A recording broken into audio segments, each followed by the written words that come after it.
ഞാൻ ഇന്നോട് ഒരു ക്യാരറ്റ് കേക്ക് ആട്ടോ ഉണ്ടാക്കുന്നത്.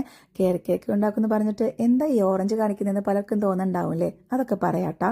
നമുക്ക് ആദ്യം ഒരു എഗ്ഗ് ബീറ്റ് ചെയ്തിട്ട് അതിലോട്ട് ഞാൻ ഇച്ചിരി ഹണിയും കുറച്ച് ബട്ടറും ഒക്കെ പാട് മിക്സ് ചെയ്തിട്ട് നമ്മൾ നേരത്തെ കണ്ടില്ലേ ഓറഞ്ചിൻ്റെ തൊലി നന്നായി ഗ്രേറ്റ് ചെയ്തിട്ട് അതായിട്ട് ഞാൻ ഇന്നോട് എസ്നെസ്സിന് പകരം ഉപയോഗിക്കുന്നത്. അപ്പോൾ ക്യാരറ്റ് കേക്കിനൊരു ഓറഞ്ചിൻ്റെ സ്മെല്ലുണ്ടാവുമെന്ന് മാത്രമേ ഉള്ളൂ കേട്ടോ. അപ്പോൾ അതിലോട്ട് ഞാനിവിടെ ഗോതമ്പ് പൊടിയും ഇച്ചിരി ബേക്കിംഗ് പൗഡറും കൂടി മിക്സ് ചെയ്തിട്ട് ഇത്ര കണ്ട് ക്യാരറ്റ് ഞാൻ എടുത്തിട്ടുണ്ട് കേട്ടോ. അത്യാവശ്യം ഒരു വലിയ ക്യാരറ്റ് ഞാൻ നന്നായി ഗ്രേറ്റ് ചെയ്തിട്ട് അതും കൂടി മിക്സ് ചെയ്ത് ആ മിക്സ് ഞാൻ ട്രേയിലോട്ട് സെറ്റാക്കിയിട്ടുണ്ട്. ഇതൊരു 45 മിനിറ്റ്സ് എന്തായാലും ബേക്ക് ചെയ്യേണ്ടി വരും. അങ്ങനെ ബേക്ക് ചെയ്ത് കണ്ടില്ലേ ഈ ഒരു പരിവായിട്ടുണ്ട് കേട്ടോ. ഇതിവിടെ വെച്ച് കഴിഞ്ഞാലുണ്ടല്ലോ സ്പോട്ടിൽ തന്നെ കാലിയാവും. അതുകൊണ്ട് ഞാനിപ്പോൾ ഇത് ഉണ്ടാക്കി കഴിഞ്ഞാൽ ഒന്നെടുത്ത് വെച്ചിട്ട് ബാക്കിയൊക്കെ ഞാൻ മാറ്റി വയ്ക്കും കേട്ടോ. സെയർ ഇത് കഴിക്കില്ല.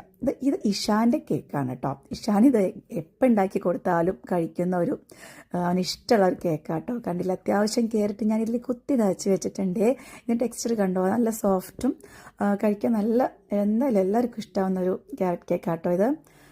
അപ്പോൾ ഇത്രയേ ഉള്ളൂ. Okay, by.